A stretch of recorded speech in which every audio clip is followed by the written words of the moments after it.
Good morning. Good morning. My name is Lakeisha Hines, and you are watching Ask the Experts. I am so happy to be here with you all. I missed you. I feel like it's been a little minute since I've been here, but I'm so happy to be back. I'm so happy to be back. Happy Friday to everyone out there. Thank you so much for continuing to watch the show. Thank you so much for continuing to support Couples Academy. It means the world to us. We appreciate each and every one of you. And you know what it is. You know it's Friday. It's Ask the Experts. You already know what you're supposed to do. So I am going to have complete and total faith in you that you're going to do what you know you need to do, which is to drop your questions. Don't wait until there's 2 minutes left to drop your questions. Please drop your questions in the chat so that I can address them. I'm happy to do so. Somebody already got here earlier. She was ready to go like before we were even logged on, set up, ready to go. And so the early bird catches the worm. So I'm going to make sure that I take my time and answer this question. Take a deep dive and really take time to really dig into this question, because I do think it will support many of you. I think this is a challenge that many folks have, and so I do think it will be beneficial to everyone. I do have some other questions that I will address, but I want you to make sure that you take the time to drop your question in here so that it can get answered. Additionally, please drop your name, where you're streaming from, so I can shout you out. I love to do that. And you know, I love interactive conversation. So if something you hear resonates with you, let me get an amen. Let me get a thumbs up. Let me get a heart. Let me get something, okay, to know that you're listening, you're paying attention, and that is resonating with you. All right. And you can also share if you don't agree. That's fine too, right? So, good morning, Kristen Renee. Good morning, Kristen Renee. Kristen says, "Hey, I have a question. How do I break a trigger with my husband when one of them is his mother in law? He always thinks she's talking behind his back when she's not." All right. He always thinks that she is talking behind his back when she is not. And so, again, I thought this was an extremely powerful question. Thank you so much, Kristen, for your question, because I do believe this is something that impacts many folks, many folks. Okay. So, first and foremost, let me say this. We know that one of the top 5 conflicts in marriage, one of the top reasons why couples end up in conflict, is because of in-laws. Okay.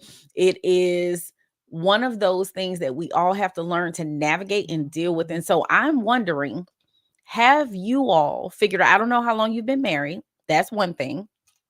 Don't know how long you've been married. I don't know if you all have created healthy boundaries as it pertains to in-laws. And that can be one of the reasons why there's conflict, right? Because we don't have healthy boundaries. And therefore, everyone doesn't know their place, they don't know their position, and then they end up overstepping. And then if it's your parent, you may not know how to communicate with that parent and let them know that, hey, you're kind of crossing a line here. Also, if it's your in-law, you don't want to be disrespectful. You don't want to say anything that may make them feel as if you don't like them, you don't love them, that you don't want them a part of your world. And you kind of default to your spouse to say, hey, can you handle your parents? Which honestly, initially, that is what needs to happen. There needs to be a conversation between husband and wife. You all create a strategy, a plan, you're in agreement, and then whomever the parent, whomever the spouse, whichever spouse's parent it is that is involved in this conflict, they need to go to their bio parent and have that conversation with them. Now, if things don't get resolved after that, then we can potentially bring the spouse in so there can be a group conversation. And if that doesn't work, then we can bring in a third party. Okay, so there are definitely steps to it, but it is so important that there is a healthy boundary established between the in laws. And a lot of times with newlyweds, when they first get married, they're struggling with how to separate those relationships because you've had your parents your entire life and you've only been married to this person for however long, right? So it's hard sometimes to figure out what the appropriate boundary is between the marriage and those in-laws. Okay, so I'm saying I don't know if you all have established that foundation yet, set those healthy boundaries, and that could be part of the issue. Now, if that's not the well, if that's the issue, then we do need to go back and we need to establish some healthy boundaries to make sure that there's nobody overstepping, nobody commenting on things that they shouldn't be commenting on, weighing in on things that they shouldn't be weighing in on, like how you're rearing your children or what you're doing with your finances, right? So we need to make sure that we do then go back and establish that healthy foundation, make sure we have good boundaries in place and that everybody's in agreement and in alignment. If you have set a healthy foundation and you do have those healthy boundaries and we're still having conflict, now I'm thinking you're saying he's triggered. So, in order for there to be a trigger, that means that something had to happen to create some type of trauma that would lead to a trigger. Okay. So, what has transpired between your husband and your mother in law that makes him feel triggered? This is not something that usually just randomly happens, right? So, it says that he's thinking, your question says that he's thinking that the mother in law is talking about him behind his back when she is not. Well, did she used to talk about him behind his back and now she isn't? Where's that coming from? That typically does not just come out of thin air unless there's something that just internally within your husband that he's insecure about. That's a possibility as well. Maybe there's some unresolved issues that he has that he needs to deal with that's independent of you and independent of your mother. Okay. So I'm not sure if it's him or if it's previous experiences that he's had with your mother in law. However, I can see how this can have you feeling stuck in the middle, right? Between your husband and your mother in law. So you can't break the trigger. That's ultimately the quick and easy response is you can't break it. He has to. He has to be able to identify one, why he's triggered, what is causing the trigger, and then we can put action steps in place but how he needs to resolve them. But typically just understand when somebody says they're triggered, that typically means that there's a stimuli brought on or a worsened symptom that has to do with their mental health, right? It could be an event, could be a memory, it could be something that is new, but it resembles something that he's dealt with in the past. And so he's got to find peace with whatever it is that's stressing him out about his mother in law. He's got to find that equilibrium. He's got to find that homeostasis between being informed and active because sometimes it's enough to just educate yourself, but other times there's action that needs to follow. So he's got to figure that out. And of course, always reach out if this is something that you all have tried to resolve on your own and you haven't had success. This is what we're here for. We're here to help you navigate these issues that come up that are causing conflict, disconnect, discord, disrespect in your marriage. We have to engage in solutions that are going to produce healthy, lasting results. And a trigger is literally anything that can lead to a negative emotional reaction. Okay, it's usually brought on by something that has occurred in the past, some past trauma, past experiences, maybe issues with being able to regulate emotions. Maybe he struggles with being able to regulate his mood. And again, if that's what it is, then that's independent of your mother in law. But most often, triggers are connected to trauma. Okay, so we really need to get to the root of that. And so I'll just say, generally speaking, for anyone who's dealing with triggers, okay, this isn't specific to your situation because I don't know the details. So I'll just speak generally for those who may be dealing with triggers. You must enforce limits. There has to be limits. You have to know your limits. You should not judge yourself for sticking to your limits. It is totally fine to say that I need a break. I need to back up from this situation. I need to take time to evaluate, assess it, And I really need to get a good understanding of where this is coming from. We do have to create some type of mental barrier, not a distraction, not avoiding, not acting like it's not happening, not that. That's not what we're talking about. But you have to learn how to, when these triggers come up, that you allow them to come up, you assign, attach an emotion to it. Okay, I'm feeling hurt, I'm feeling upset, I'm feeling inadequate, I'm feeling disrespected, whatever it is. And then we say, okay, it's okay for me to have this moment, but I can't stay in this moment. And then whatever it is that you're feeling, why are you feeling that way? Once you're able to understand the why, then you'll know what you need to do to adjust moving forward. And then we want to make sure that we are engaging in activities that are not contributing to the problem, but are becoming a part of the solution. Maybe he needs to have a conversation with your mother-in-law. Maybe there's some communication that needed to happen a long time ago, but didn't happen. And maybe that needs to happen now, because now he's getting triggered. It's starting to seep into your marital situation, I assume. And so now we need to take some further action.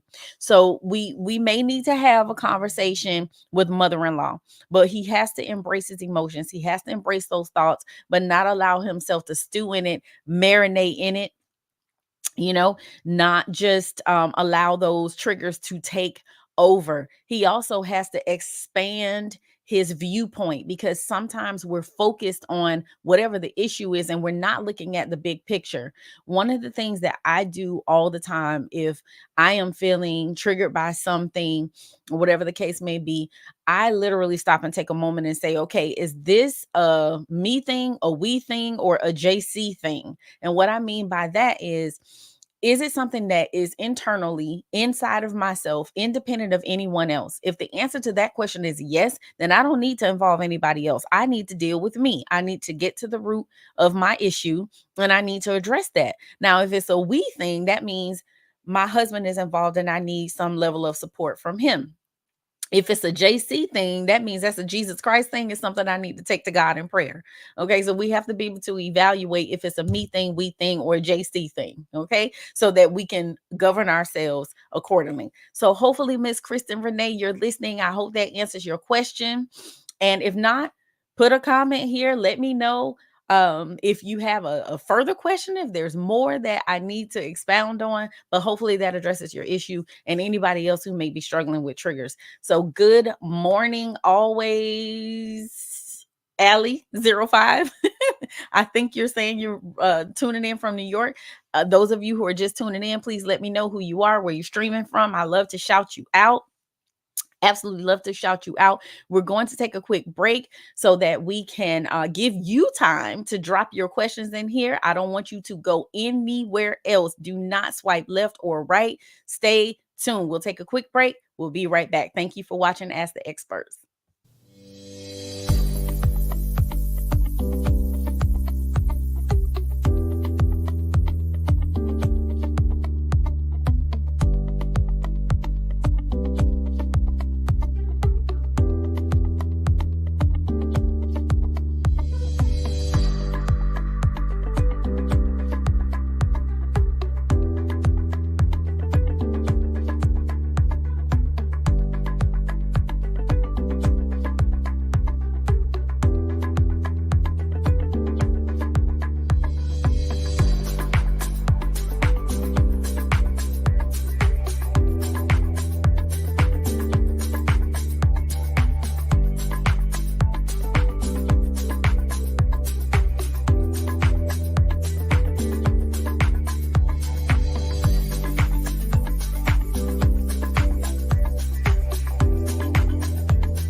Welcome back. Welcome back. You're watching Ask the Experts. My name is Lakeisha Hines, and I'm so happy to be here with you all. Happy Friday. It is a beautiful day where I am. I don't know where you are because you didn't do what I asked you to do, which was to let me know where you're streaming from. Hey, Daryl. Good. Wow, Mr. Gardner. Good morning from South Carolina. I appreciate you being here. I miss you. Haven't seen you in a while. And Mrs. Gardner, please give her my love. All right. So while we're on the break, some of you actually did jump in here and post questions. So let's jump to it. Now, I will say, Miss Anna DeVirgo, you just said if spouse has an alcoholism problem. I saw a comma. I thought you were going to continue, but maybe that was a period. I'm not sure. So, what I'll do is just speak to having a spouse who is dealing with alcoholism. It's a real thing. There's so many out there who are dealing with that, and it can be a struggle for sure. There's a huge impact on the marital relationship, especially if the spouse is not in treatment. So, some of the things that you can do as a spouse when you are married to someone who is struggling with alcoholism, which we know is a disease and it impacts the entire family. First of all, sounds like you're aware that there's an issue and your spouse is aware that there's an issue. And to me, that's one of the first steps. Is this something that your spouse, has had confirmed, or is this you feel like they're drinking too much?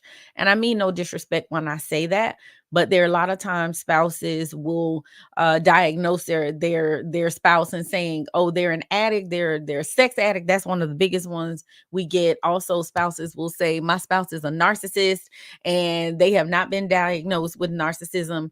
And so I just want to be sure that this is something that has been confirmed and it's not just, a feeling that you have or that's your perception. So if it has been confirmed that your spouse is dealing with alcoholism, you've already taken the first step, which is to be aware of your spouse's behavior and what effect it's having on your spouse as well as your marital relationship and potentially your family if you have children. And I would say it's extremely important to be supportive. Hopefully your spouse is seeking professional help and they are on a road to recovery, because nothing will change if they don't change. And so they need to get professional help, and we are here to assist with that as well. We actually have 2 certified addiction recovery specialists. And so all you have to do is reach out, make that discovery call, and we can assist your spouse as well as yourself with any issues that may be arising because of the alcoholism. Um, it's funny, I was having a conversation with one of my clients this week, and we were talking about their spouse who I was meeting with the wife, and the husband is dealing with sex addiction. And it's one of the things we were talking about is how we have to have healthy boundaries in place. We need to make sure that we're not putting ourselves in a position where we will be tempted, right? So we need to avoid social activities that do not involve, we need to avoid social activities that involve drinking alcohol, or we're going to engage in new social activities that actually do not involve drinking alcohol. That is so important. We don't want to put ourselves in harm's way and risk being tempted and relapsing. All right. We definitely have to make sure that we are focusing on ourselves and prioritizing self care. So, you being the spouse who's not the alcoholic, you need to ensure that you are taking care of yourself, because you need to be healthy as well. So, I highly recommend that you get support for yourself too, because your spouse hopefully is in treatment and then they're getting the support that they need, but you need to make sure you're getting the support that you need as well. Okay. There has to be radical realness and honesty, openness, transparency, vulnerability about how you're feeling, how your husband's addiction is impacting you, how it's affecting you, and what you see about well, what you see regarding how his addiction is impacting him, because a lot of times they don't even recognize how they're showing up and how their behaviors are impacting their spouses. So that should be some real transparent, courageous conversations that you all are having. You definitely want to make sure you're holding your spouse accountable also for their actions and the things that they're not doing because of their alcohol abuse. A lot of times they don't keep their word because they're so focused on getting that next drink or trying to not have that next drink. Okay, so hopefully that assists with that. I wasn't sure. Oh, I see you added on. Okay. He has admitted to being addicted but doesn't want professional help. He is managing okay in his own, but from time to time his drinking will increase. Exactly. And that's my point.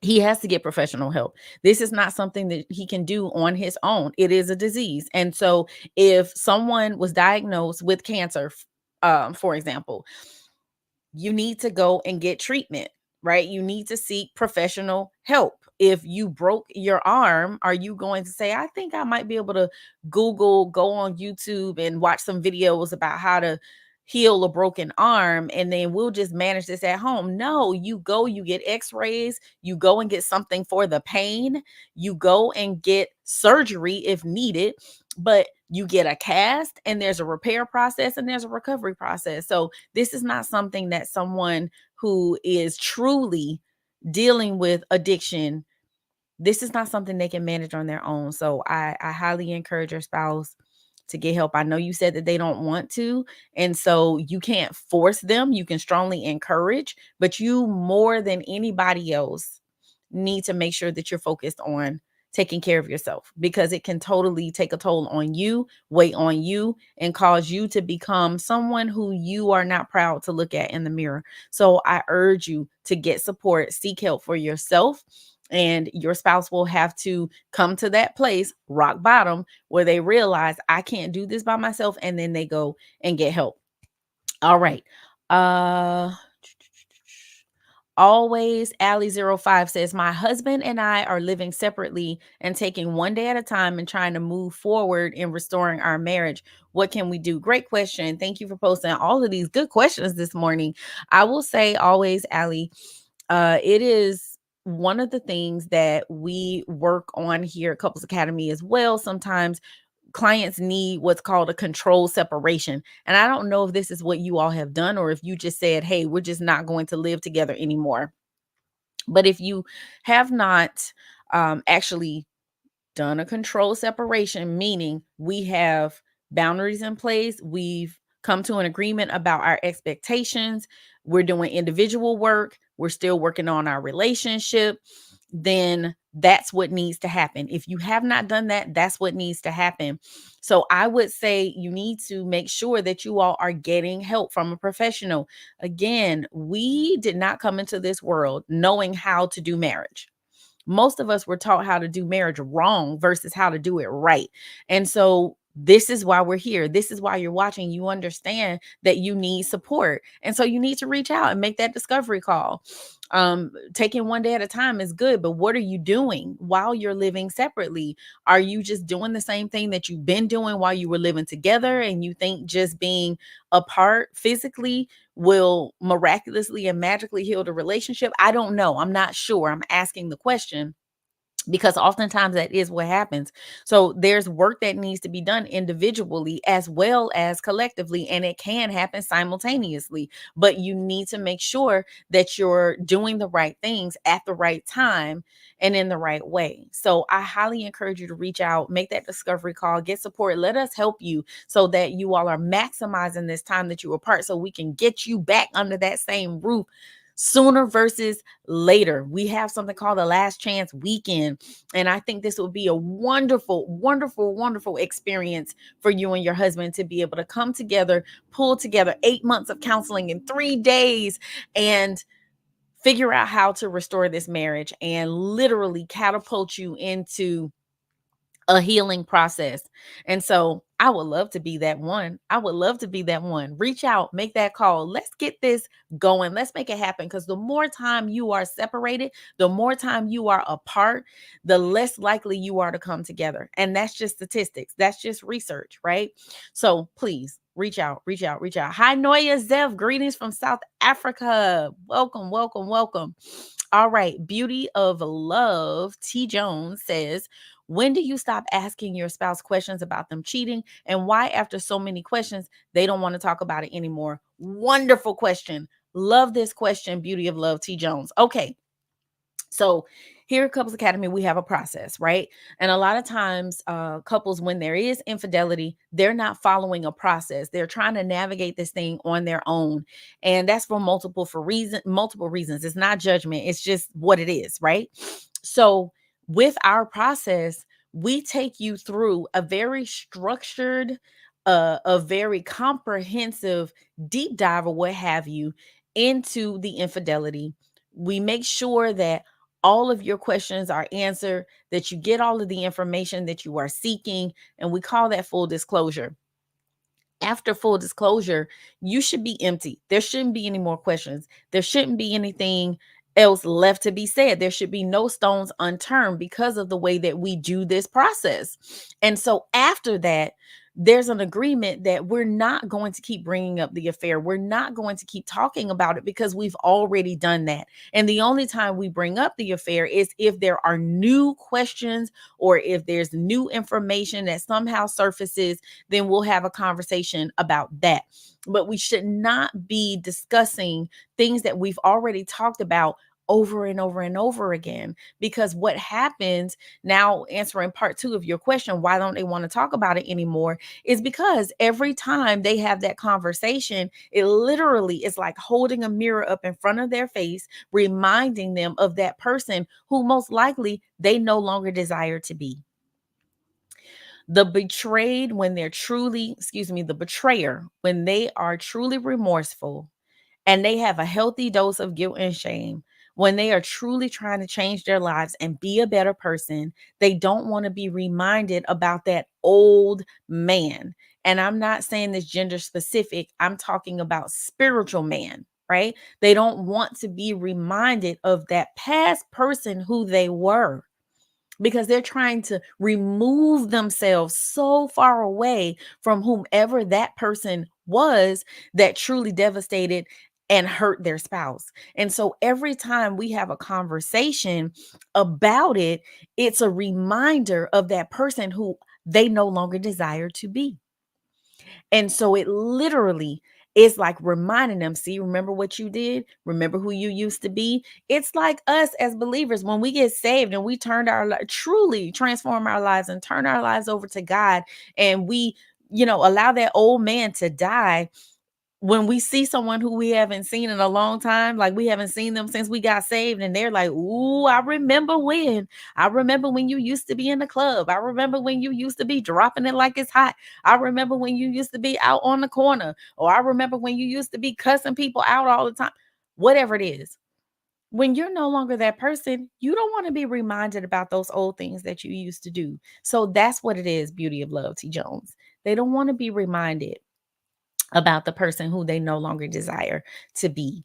And after you have asked so many questions, um, because it is difficult to go through that line of questioning. A lot of times, the betrayers say they feel like they're in court, and they're on the stand, being examined and cross-examined, and it just becomes overwhelming, and it's a lot to manage. Now I get it. I know what you're thinking. Well, had you not cheated in the first place, we wouldn't have to go through all the answering all these questions. And that is the true statement. But I will say that it's so important that you all get support. So reach out, let us help you.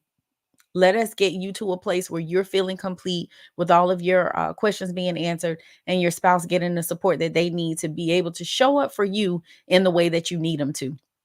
So I want to say thank you all so much for being here with me today. Thank you for dropping your questions in a timely fashion. And we do this every week. We're here every single week. So make sure you are watching Monday through Friday, and you're watching Ask the Experts on Friday. We love you. We appreciate you. Have a wonderful day. Enjoy your weekend. Bye.